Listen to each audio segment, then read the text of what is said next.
El Señor me los bendiga, mis amados hermanos, hermanas y amigos que nos escuchan. El hermano Alfredo les saluda en este tiempo precioso de la palabra del Señor, el pan nuestro de cada día. Hoy vamos a entrar, hermanos, con la ayuda del Señor en el estudio de escuela dominical, dando fruto en la familia de Dios. Y hoy vamos a hablar de la paga del pecado.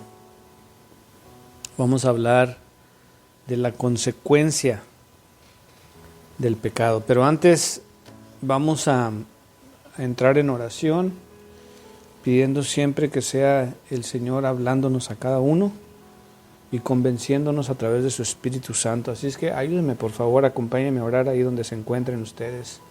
También, Padre, aquí estamos ante ti en esta hora, en el nombre de Jesús. Venimos a tu trono de gracia para reconocer que tú eres bueno y que tú eres un Dios que cuida de nosotros. Señor, te adoramos y te damos gracias con todo nuestro corazón. También reconocemos nuestra condición de pecadores y pedimos perdón, sabiendo que Jesús murió, se resucitó y está a la diestra tuya, Señor, intercediendo por cada uno de nosotros los pecadores. Y en ese nombre precioso, en el nombre de Jesús, pedimos perdón por nuestros pecados, sabiendo que la sangre de Cristo nos cubre y nos limpia de todo pecado. Gracias, Señor, por este privilegio que nos das de escuchar tu palabra. Ayúdanos a vivir tu palabra cada día. Cámbianos, transfórmanos, Señor, y gracias.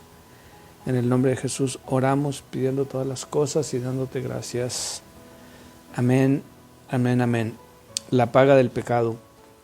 Romanos 6:23, hermanos, dice la palabra del Señor así: porque la paga del pecado es muerte, mas la dádiva de Dios es vida eterna en Cristo Jesús, Señor nuestro. Versículo muy conocido en Romanos 6:23 que nos habla de la paga del pecado. ¿Cuántos han meditado en este versículo? Que el pecado, si analizamos lo que nos dice Romanos 6:23, la paga del pecado. ¿Cuándo es que a una persona se le paga? O sea, no es un regalo, no se lo encontró tirado, sino cuando a alguien le pagan es porque algo que se merece. O sea, yo trabajé y la consecuencia o el fruto de mi trabajo es el pago.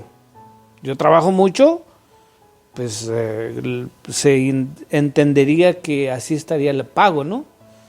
Tú trabajas mucho, recibes mucho, trabajas poco, recibes poco, pero es el pago, la paga que recibimos. Curiosamente, la manera en que lo pone la bendita palabra del Señor referente al pecado, porque la paga del pecado es muerte. Mas la dádiva de Dios es vida eterna en Cristo Jesús, Señor nuestro. Hermanos, y esto me remonta a Génesis, cuando la serpiente, el diablo, le dijo a Eva que si ellos comían del fruto prohibido no iban a morir. Y muchos se cuestionan esto porque realmente cuando Eva comió del fruto prohibido no se murió. Tú lees la Biblia, puedes ir a buscarlo ahora mismo. Dice la Biblia que cuando esta plática entre la serpiente y Eva, la serpiente le preguntó: ¿es cierto que Dios les dijo que no pueden comer de ese fruto? Y ella dijo: no, sí, no podemos comer porque el día que comamos moriremos y bla, bla, bla. La serpiente le dijo: no es cierto, no pasa nada. Cuando Eva vio el fruto, extendió su mano y dice que vio que era apetecible. Se le antojó, le vio que sí, era algo que ella se le antojaba comerlo y probó del fruto. Pero la cuestión es que Eva no cayó fulminada, como muchos entenderían. Pero, a partir de este momento, el reloj de su vida empezó a contar. Y aquí entran dos factores interesantes. Adán y Eva fueron creados a la imagen y semejanza de Dios, dando a entender que como Dios no tiene principio ni fin, bueno, ellos en cierta manera tenían un principio, pero no tenían establecido un fin donde ellos iban a morir. En el momento que entra el pecado a la humanidad a través de Adán y Eva, entonces ahora sí se van a morir. Ahora sí se van a morir físicamente y ahora también hay una muerte espiritual. Porque el pecado trae separación de Dios. Y lo que leíamos en Romanos 6:23 es que la paga del pecado. Esto es algo que nosotros mismos trabajamos para obtener. O sea, esta es la recompensa, el pago, lo que nosotros mismos estamos sembrando, es lo que cosechamos. Y todos entendemos que en algún momento de la historia, en algún momento de la vida, vamos a morir. Y esa tal vez sea la muerte física, pero inmediatamente que nosotros entendemos que vivimos en una vida llena de pecado, como ya lo hemos establecido, que todos pecamos, entonces hay una separación, hay una muerte espiritual. Por eso era necesario que Cristo viniera a morir por nosotros para salvarnos de la muerte eterna. Pero fíjense, Romanos 6:23 al final nos dice lo siguiente: porque la paga del pecado es muerte, mas la dádiva de Dios. Esto sí que es un regalo. La dádiva de Dios es vida eterna en Cristo Jesús, Señor nuestro. Entonces, ¿cuál es la dádiva? Dádiva es de algo que se da, algo que simplemente es un regalo que se nos obsequió. La dádiva de Dios. Nosotros trabajamos a través del pecado, para prácticamente morirnos nosotros mismos. Estamos cosechando nuestra muerte, porque la paga del pecado es muerte. Pero la dádiva de Dios, este sí es un regalo, o sea, no merecíamos. Aunque tú hagas buenos actos, aunque tú seas una buena persona, aún no te alcanza para la vida eterna. Esto tiene que ser un regalo de Dios, porque la dádiva de Dios, más la dádiva de Dios, es vida eterna. Y claro que vamos a morir físicamente, pero vamos a resucitar para eternidad. Entonces, aunque va a haber una especie de pausa, porque es necesario que todos muramos por la contaminación del pecado original, sin embargo, en Cristo Jesús, ahora tenemos la dádiva de Dios, es vida eterna en Cristo Jesús, Señor nuestro. Todo esto que estoy explicando, mis amados hermanos y hermanas, tiene que ver con la paga del pecado. Y también vean ustedes lo que nos dice en Juan, capítulo 3, versículo 36, 3:36 de Juan. Dice: el que cree en el Hijo tiene vida eterna, mas el que rehúsa creer en el Hijo no verá la vida, sino que la ira de Dios está sobre él. Y pocas personas, hermanos, hermanas, yo creo que sabían de la existencia de este versículo. El que cree en el Hijo tiene vida eterna. Fíjense la manera tan simple y sencilla en que la Biblia nos explica la vida eterna. Sin tanta confusión, sin tanta telarañas, simple y directo. El que cree en el Hijo tiene vida eterna. Sin embargo, para aquellos que rehúsan creer en el Hijo, dice la Biblia que no verán la vida, sino que la ira de Dios está sobre él. Inmediatamente que una persona rehúsa creer en Jesús, dice la Biblia, no yo, que la ira de Dios está sobre él. Y es como si Dios estuviera enojado porque nos das lo más precioso que Él tiene, que es a su Hijo Jesús, para salvarnos de la muerte y darnos la vida eterna, pero en lugar de aceptar ese regalo, rehusamos. Entonces, es como que estamos ignorando y en cierta manera como que el sacrificio de Jesús fuera en vano para estas personas. Por eso es que la ira de Dios está sobre él o sobre ellos. Esto deberíamos, hermanos, de muchas veces replantearlo ¿Cuántas personas de las que conocemos les hablamos de las buenas nuevas del Señor y rehúsan, simplemente no quieren? Hay que orar mucho por estas personas porque conforme a la Escritura, la ira de Dios está sobre ellas. Bendito sea su santo nombre. Y un versículo más que quiero hablar en esto de la paga del pecado está en Hebreos capítulo 9, versículo 27. Y dice: y de la manera que está establecido para los hombres que mueran una sola vez, y después de esto, el juicio. Entonces, nadie puede escapar de la muerte. Todos tienen que morir, porque está establecido según Hebreos 9, 27. Y de la manera que está establecido para los hombres, para los seres humanos, que mueran una sola vez, y después de esto, el juicio. Pero les tengo pero muy buenas noticias. Juan 5:24 nos lo explica de esta manera. Esto es referente a los creyentes, hermanos. Si tú eres un creyente, tú eres un cristiano nacido de nuevo, fíjate que en lugar de el juicio, dije yo que está establecido que todos mueran una vez y de ahí el juicio. Sin embargo, las buenas noticias para nosotros están en Juan 5:24. Y dice: de cierto os digo, el que oye mi palabra y cree al que me envió, tiene vida eterna, y no vendrá a condenación, mas ha pasado de muerte a vida. Nosotros no vamos a tener ninguna condenación. ¿Por qué?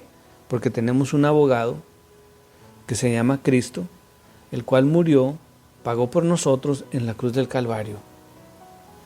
Oh, bendito sea su nombre. Yo le alabo y le bendigo, hermanos, porque esta es una buena noticia para nosotros. El saber que después de la muerte, veremos la vida eterna. Y acuérdate, no es necesariamente por nuestras buenas obras, sino es porque Jesús murió por nosotros y nosotros aceptamos el sacrificio de Jesús. Por lo tanto, la Biblia nos dice que no veremos la muerte, sino que tendremos la vida eterna en Cristo Jesús. Bendito sea su nombre, aleluya. Entonces, hermanos, lo que somos es más importante que lo que hacemos. Amén. Pensando en esto, vean ustedes que el deseo de Dios es que nosotros seamos fructíferos. Y ahora que sabemos que la paga del pecado es muerte, mas la dádiva de Dios es vida eterna, entonces ahora nosotros, mientras estamos en este mundo y en este cuerpo terrenal que ha sido transformado, estamos dando fruto. Y Juan 5:24 nos lo explica de esta manera. Dice la palabra del Señor: de cierto os digo, el que oye mi palabra y cree al que me envió, tiene vida eterna, y no vendrá condenación, mas ha pasado de muerte a vida. Perdón, eso es lo que ya les había leído, perdón, hermanos. Ahora lo que quería era Juan 15:5. Me equivoqué en Juan, pero es Juan 15:5. Y dice: yo soy la vid, vosotros los pámpanos. El que permanece en mí y yo en él, éste lleva mucho fruto, porque separados de mí nada podéis hacer. Entonces, ¿cuál es el asunto de dar fruto? Bueno, en cierta manera creo que todos entenderíamos la cuestión de un árbol que se planta con el fin de obtener su fruto. Ahora nosotros somos plantíos de Jehová. Ahora hemos sido redimidos, salvados, transformados Pero no es solamente para la vida eterna, sino para dar frutos mientras estemos en este mundo y en este cuerpo terrenal. ¿Y cómo damos fruto? Bueno, quiero que ustedes lo vean en Juan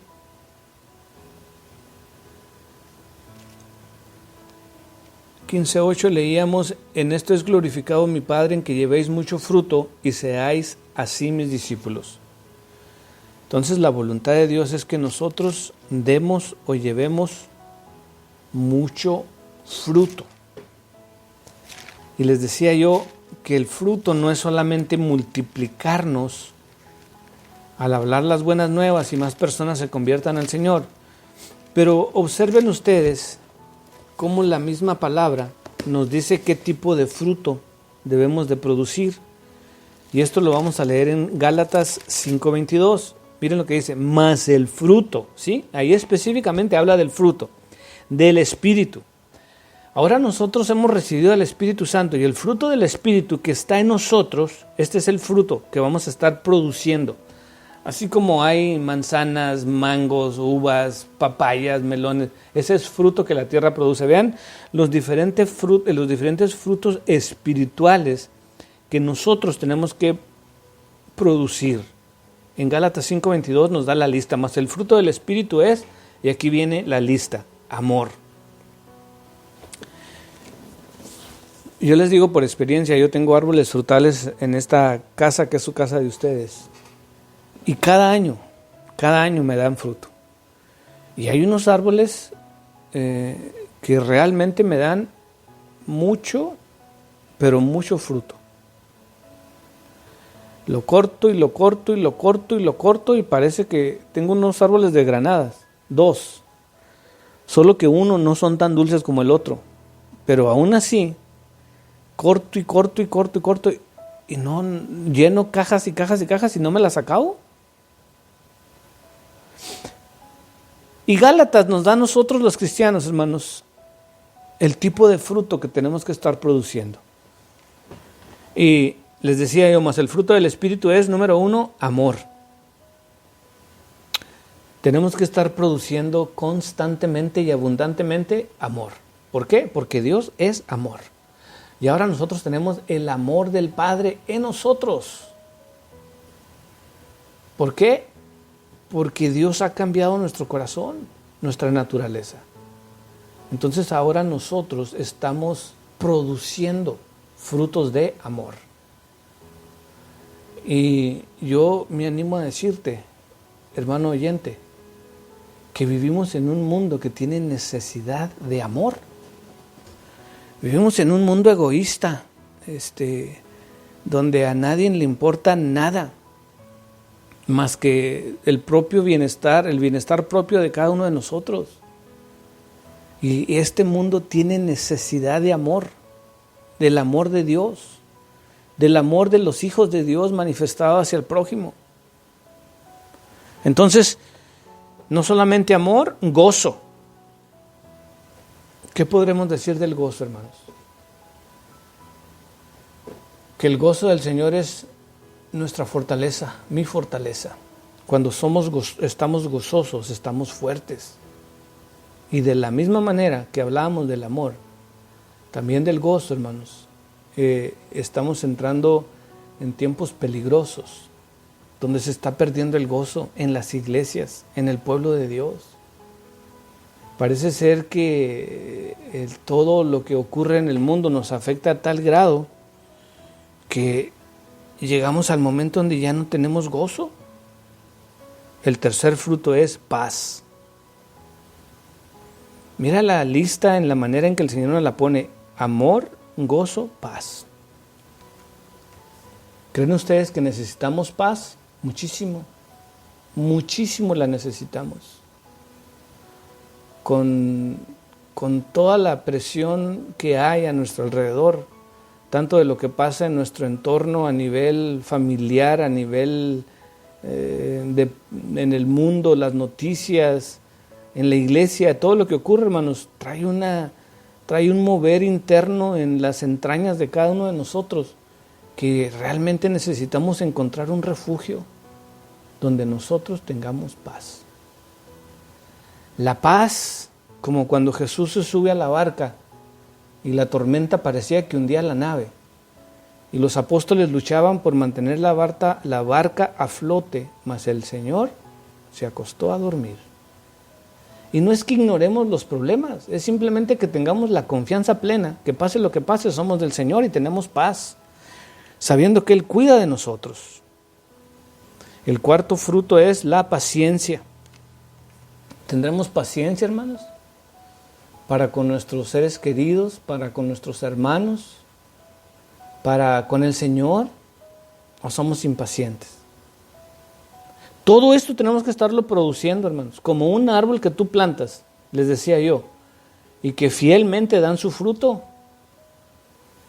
Y no solamente que lo dan, pero que lo dan abundantemente. Mucha gente puede comer de un solo árbol. Amor, gozo, paz, paciencia. Y ahora entramos a la benignidad. Benigno, de cosas buenas, de bien.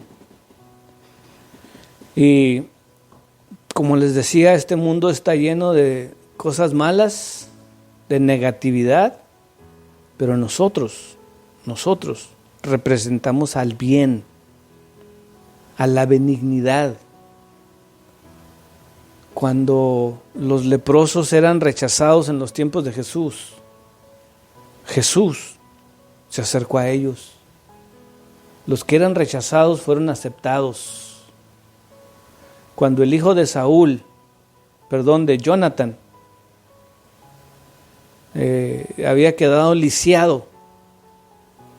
Y hermanos, el rey David pregunta, ¿no ha quedado alguien de la familia de David a quien yo pueda hacer misericordia? ¿Sí?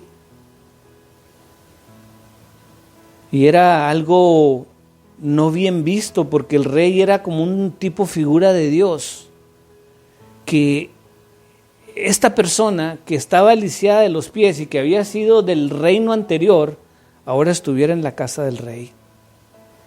Sin embargo, el rey David, que tenía el corazón de David era como el corazón de Dios, dice que él lo mandó llamar y le dijo, de ahora en adelante te vas a sentar a la mesa conmigo. Porque el rey David tenía benignidad para hacer cosas buenas. Hay gente que no merece misericordia de acuerdo a nuestros estándares, pero en el carácter de Dios, Dios es un Dios bueno y nosotros lo representamos a Él. Entonces este fruto que tenemos que estar produciendo es benignidad. Y luego de ahí sigue la bondad. Parecen hermanas, ¿verdad? Benignidad, bondad. ¿Somos bondadosos, hermanos? ¿O somos malos?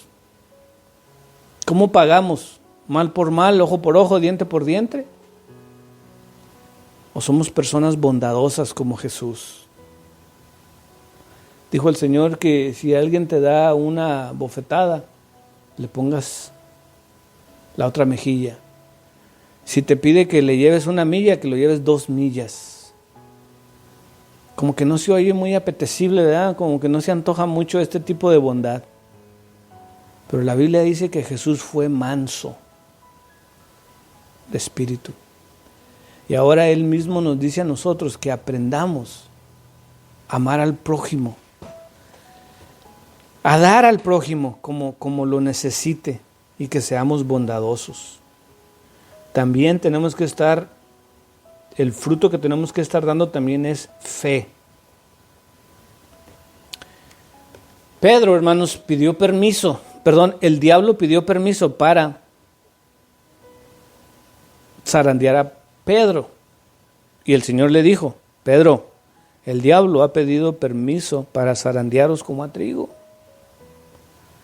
Y tal vez muchos no entienden esto, pero en mi infancia, creciendo en un rancho ganadero, los que están familiarizados, nosotros le dábamos de comer maíz a los caballos. Y para limpiar el maíz del tamo, que es como la hojuela que se le pega, poníamos una cubeta vacía en el suelo y luego en el aire, más o menos como a 1 metro de distancia, dejábamos caer el maíz. Entonces el grano de maíz puro caía en la cubeta vacía, pero el aire se llevaba todo el tamo. Entonces solamente lo que valía la pena caía de vuelta en la cubeta, pero lo demás el viento se lo llevaba porque no tenía peso. Cuando Jesús le dijo a Pedro, Satanás os ha pedido para zarandearos como a trigo, lo que le estaba diciendo es, así como el trigo tiene que ser limpiado para que quede puro trigo y todo lo que no se ocupa se tire a la basura. Pero el Señor, fíjense, curiosamente no le dijo, oh, yo he rogado para que no te haga daño, para que no se acerque. No, dijo, yo he rogado para que tu fe no falte. Vean ustedes cuál es la clave para cuando el diablo quiere hacernos daño. Que Jesús no nos evita estos momentos de sufrimiento, sino que al contrario, sino que dijo el Señor, pero yo he rogado para que tu fe no falte.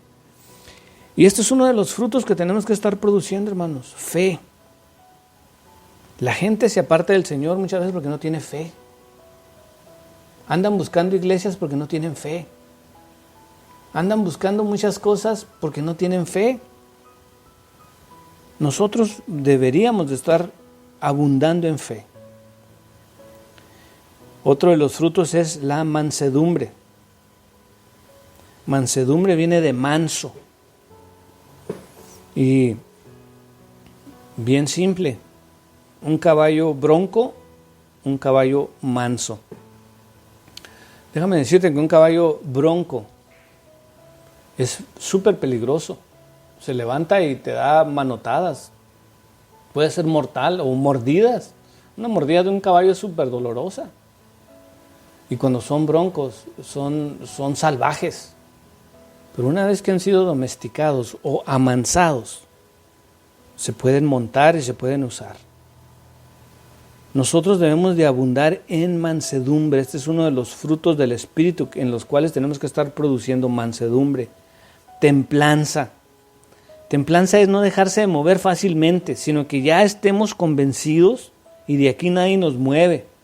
Puestos los ojos en Jesús, el autor y consumador de la fe. No debemos de estar moviéndonos de un lado para otro. Y termina diciendo, contra tales cosas no hay ley. Entonces, empezamos nosotros con la paga del pecado y entendimos que la paga del pecado es muerte, mas la dádiva de Dios es vida eterna en Cristo Jesús, Señor nuestro. Pero ahora, en esa dádiva de la vida eterna, mientras estamos en este mundo y mientras estamos en este cuerpo carnal, nosotros debemos de estar produciendo fruto del Espíritu, que ya dimos cada uno de ellos. Así es que, hermanos, mi oración es que el Señor te dé la fuerza, que el Señor te dé la fe, que el Señor te dé la templanza, mansedumbre, la bondad, todos los frutos que hemos mencionado, que estemos dando fruto constantemente, frutos espirituales. Y por este medio quiero simplemente animar a los hermanos que han estado atravesando momentos difíciles. Sepan ustedes que estamos orando, yo estoy orando por ustedes, la iglesia está orando por ustedes. Amparo, su hermano falleció, Trini, y estuvimos orando por Trini, por la familia. Estamos orando ahora que Dios les dé consuelo, pero yo les digo que su fe no falte. El hermano Antonio pidió oración por su hermano Abel. Hermano Antonio, tenga fe, que su fe no falte. Y todos los demás hermanos que constantemente están pidiendo oración, sepan ustedes que estamos orando por ustedes. Pero hay cosas que solamente tú puedes hacer. Nosotros no podemos hacer más que orar y confiar en el Señor. Pero que Dios nos ayude, hermanos, a seguir dando fruto y fruto en abundancia.